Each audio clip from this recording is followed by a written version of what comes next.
Meus queridos irmãos, minhas queridas irmãs,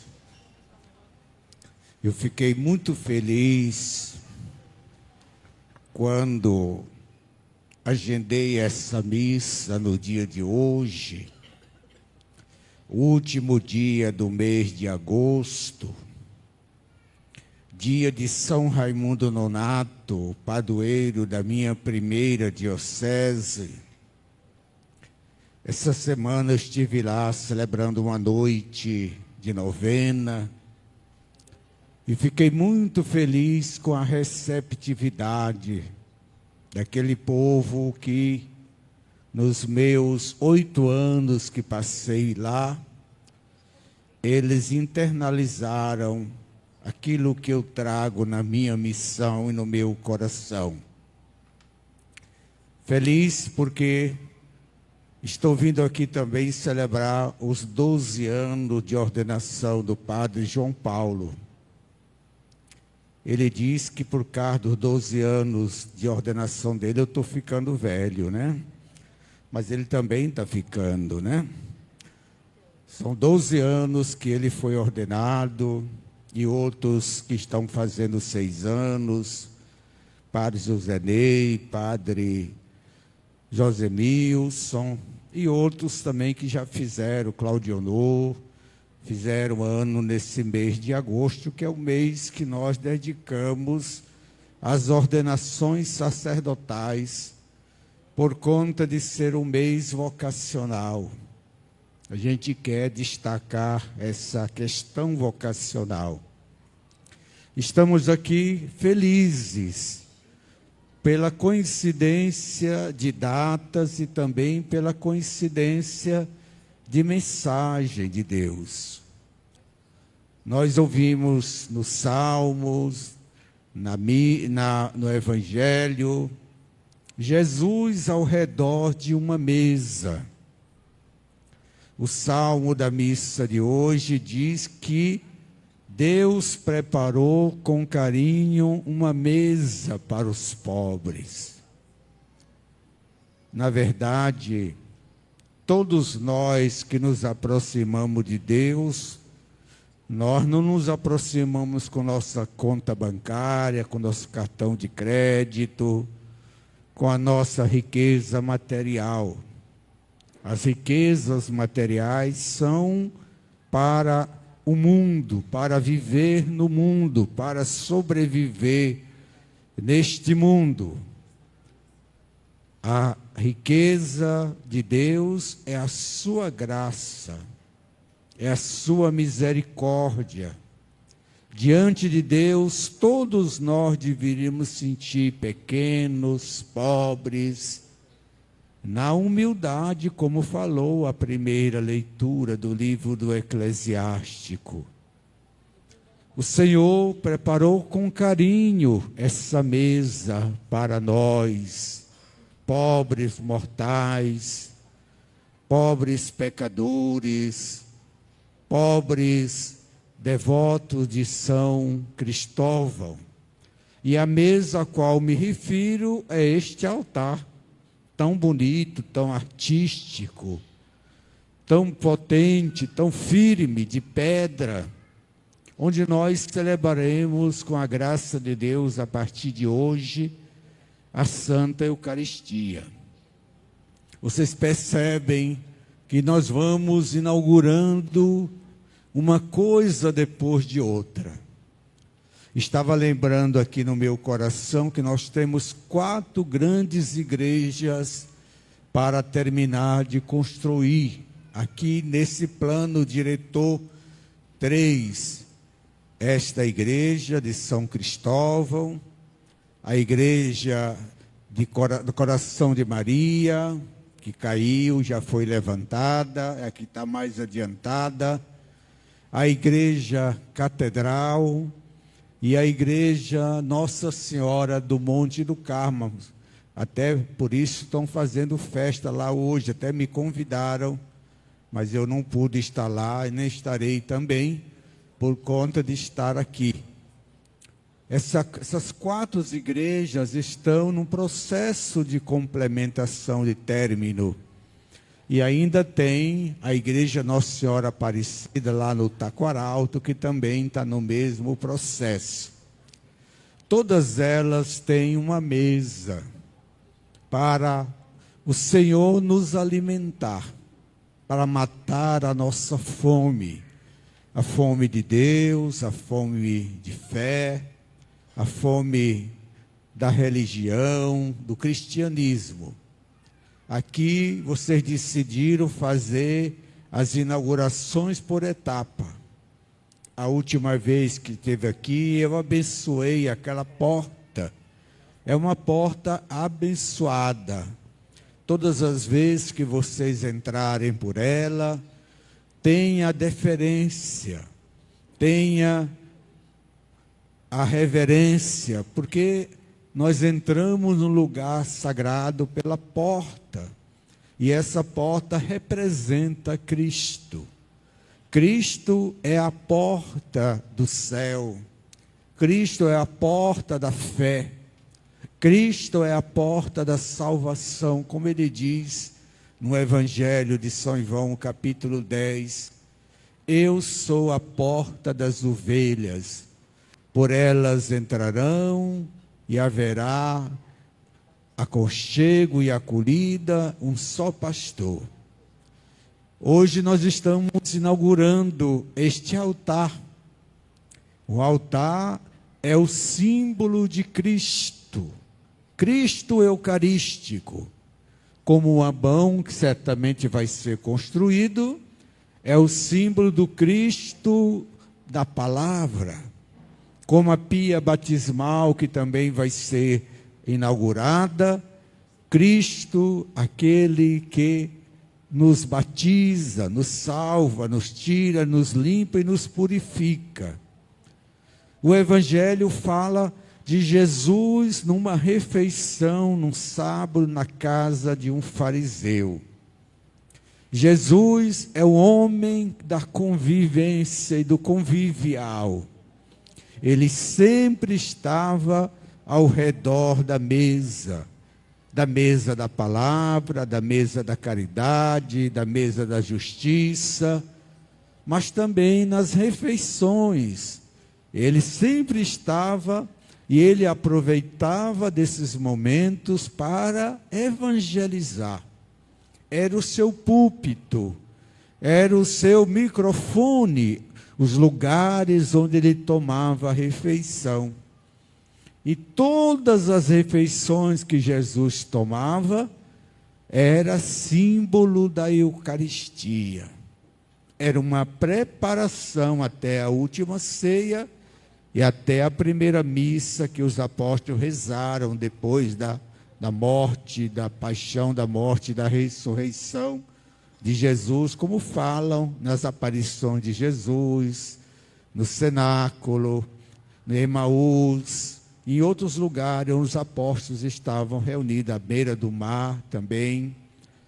Que a Eucaristia seja a nossa bússola, que a gente não tenha vergonha de falar da Eucaristia, de crer na Eucaristia, que a gente não tenha remorso de ser alguém devoto da Eucaristia, que a gente se alimente da Eucaristia, a quem pode, evidentemente, mas quem não pode. O sacramento da Eucaristia, ele é diferente dos outros sacramentos. Não se adora um casamento, não é um sacramento de adoração. Não se adora uma confissão, não é um sacramento de adoração. Não se adora o batismo, não é um sacramento de adoração. Não se adora uma ordenação, não é um sacramento de ordenação. Não se adora uma crisma, a unção dos enfermos, porque não são sacramentos de adoração. Mas a Eucaristia, sim. A Eucaristia, além de ser celebrada, além de ser comungada, ela é também adorada. Porque a Eucaristia é Jesus, é o seu corpo e seu sangue, derramados na cruz para nos salvar. Em cada Eucaristia nós fazemos a memória. Lembra que depois que o sacerdote consagra a hóstia, diz: eis o mistério da fé. E a gente diz: anunciamos, Senhor, a vossa morte. Em cada Eucaristia, Jesus é anunciado morto. O seu corpo é fraccionado, o seu corpo é doado. Na narrativa da missa, a gente diz: Jesus tomou o pão, deu graças, partiu esse pão. Esse pão partido é a vida de Jesus sacrificada na cruz e no altar também. E a Eucaristia é adorada.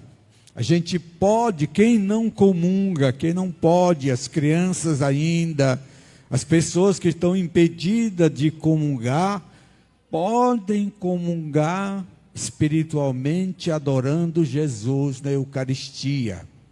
Existe até o dia de Corpus Christi, onde nós vivemos a experiência da adoração e da procissão eucarística. Eu estou dizendo isso porque nós vamos hoje investir ministros e ministras da Sagrada Comunhão. Ministros extraordinários da comunhão eucarística. Queria que vocês entendessem isso. Nós somos ministros da Eucaristia, da ceia do Senhor, que Ele celebrou em diversos lugares. Embora ainda não fosse sacramento da Eucaristia, se tornou depois na igreja, mas ele ia pontuando o que é importante quando a gente senta-se na igreja, na mesa de Deus para celebrar. Duas coisas nós deveríamos levar em consideração. Uma que Jesus falou para todos os convidados. Imagina o povo sabendo que Jesus ia comer na casa de alguém. Quantas pessoas foram convidadas para aquela ceia, para aquela refeição. E aí começa a disputa de lugar. É tão normal a gente ter essa disputa de lugar. É chamado pecado raiz. A competição entre nós, a sedução pelo primeiro lugar.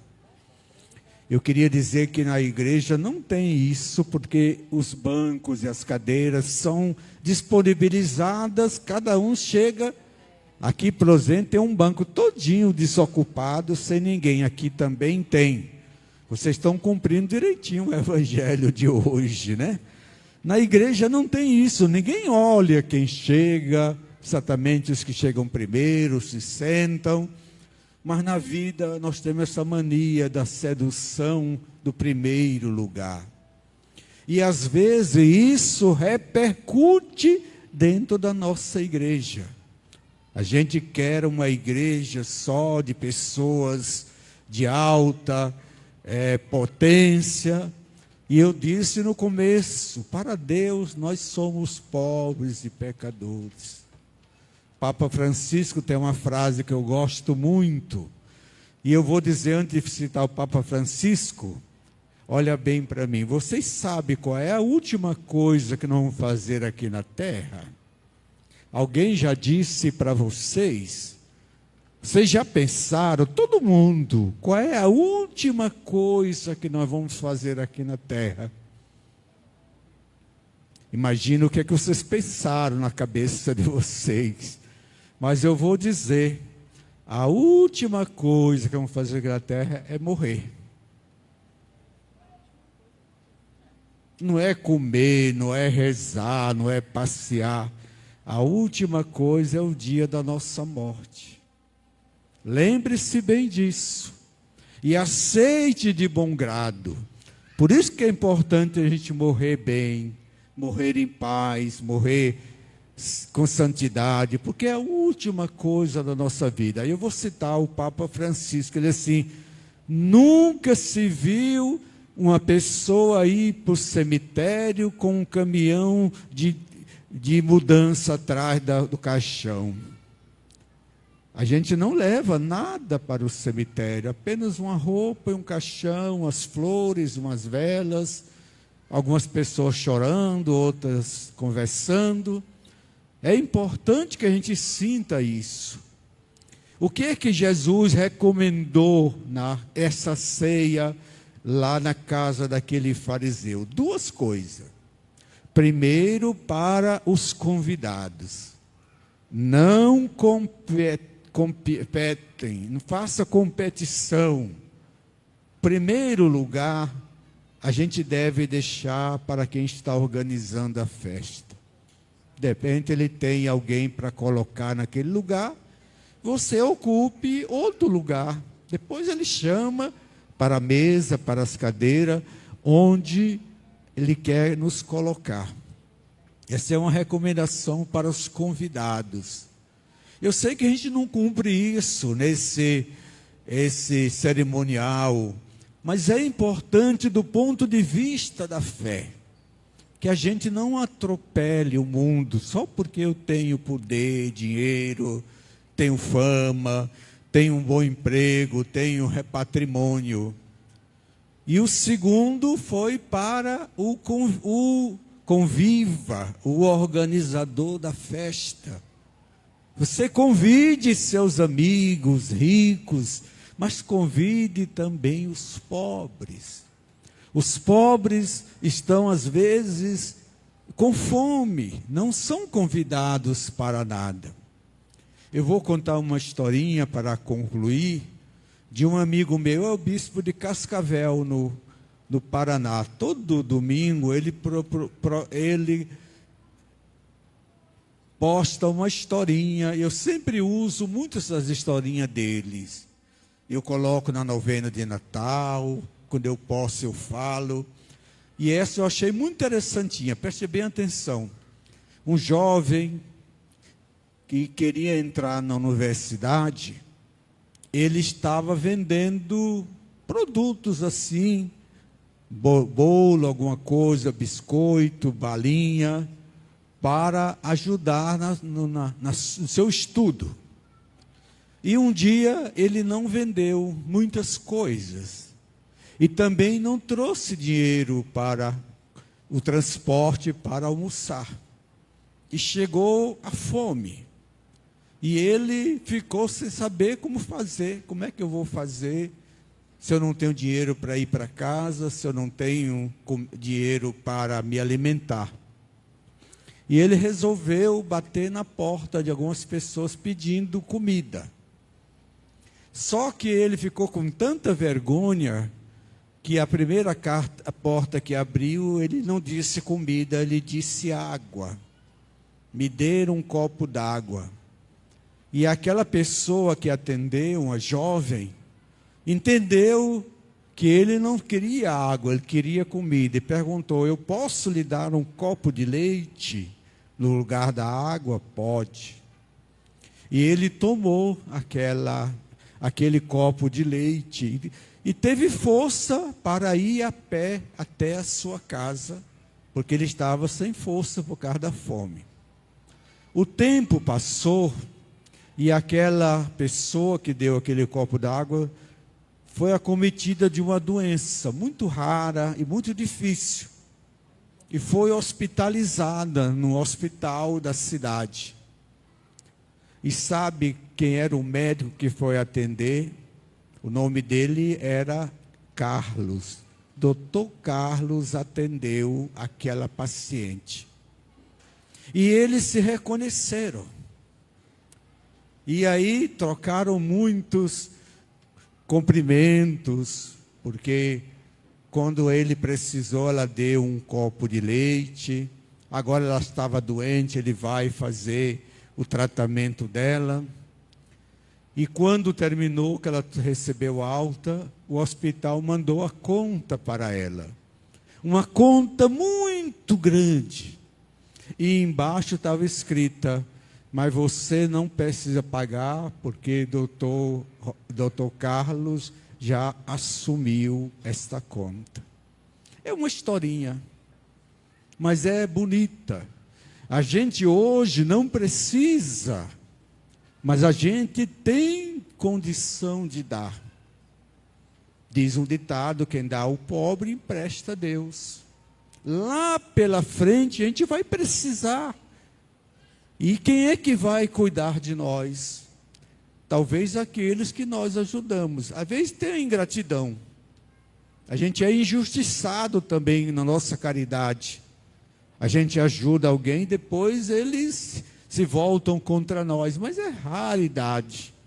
O importante é a gente acreditar. Se eu ajudo uma pessoa, quem sabe se outro dia eu não vou ser ajudado por ela ou por outra pessoa. Essa é a mesa de Deus. É a mesa da vida. É a mesa da fraternidade. É a mesa da humildade, da bondade. É este altar que nós queremos abençoar. E a esses ministros que nós queremos dar a eles a investidura, para que a gente tenha um coração de eucaristia, um coração eucarístico. Quem tem coração eucarístico, pensa na partilha, porque a Eucaristia é dada por meio da partilha. É uma única hóstia, embora são muitas, mas a gente chama uma única hóstia que nós consagramos, aquela grande. Depois ela é partida e é distribuída com todos nós. É um único cálice, é um vinho só. E ele é distribuído para todos nós, independente da classe, da posição social, da condição moral, econômica e eclesial. Ninguém olha para quem está comungando. A gente não discrimina ninguém, porque é Deus quem cuida disso. A nossa missão é sermos fraternos, sermos solidários, sermos irmãos um dos outros, que dá de comida a quem tem fome. Eu digo para vocês, eu vou fazer 40 anos de ordenação sacerdotal, viu, Padre João Paulo? Estou ficando velho mesmo, né? No próximo ano. Se eu fosse somar quantas eucaristias eu já dei, nem vou somar porque não é o meu caso, né? Quantas pessoas eu já alimentei na Eucaristia, na palavra, na caridade. Eu não quero dizer que eu sou bom, não estou me apresentando como bom, pelo amor de Deus. Eu estou dizendo que a nossa missão é essa. O padre faz isso. O ministro também faz isso. Dá de comer a quem tem fome. Sabe lá quem é que você está dando a comunhão? Deus é quem sabe. Mas nós estamos distribuindo o pão do céu. O Senhor prepara uma mesa para nós. E Ele não quer que a gente discrimine, que a gente passe por cima, que a gente use o costume do mundo, que a gente se deixe seduzir pelo primeiro lugar. Esse é o pecado de raiz, como nós chamamos, esse orgulho, essa vaidade, esse querer ganhar, esse querer apontar, esse querer ocupar o primeiro lugar. Mas Jesus nos ensina que a humildade é o caminho, porque Jesus e Deus é humilde. Se Jesus não fosse humilde, Ele não teria dado a nós o seu corpo e seu sangue para nos salvar. Nós vamos abençoar esse altar. É um rito muito bonito. Vocês vão ver como é lindo. Mas esse altar que nós estamos abençoando é uma parte do corpo de Cristo. E é uma parte do corpo de Cristo que é sua igreja. As orações que vamos fazer é sempre invocativa para nós. Somos nós um pedaço deste altar. Somos nós que sentaremos ao redor dele. Ele vai nos alimentar. É a nossa mesa. é a nossa sala de jantar, é a nossa mesa da refeição espiritual. Aqui todo faminto recebe o corpo de Cristo. Abençoando esse altar, nós estamos abençoando a mesa eucarística de todos nós, onde nós nos reunimos para comer do pão de Deus com espírito de fraternidade. Lembra que São Paulo, quando ele fala da última ceia, ele reclama daqueles que comiam tudo, tinha um banquete, como vai ter aqui. Era antes da missa. E as pessoas comiam tudo, chegava primeiro, comia, chegava depois, não tem.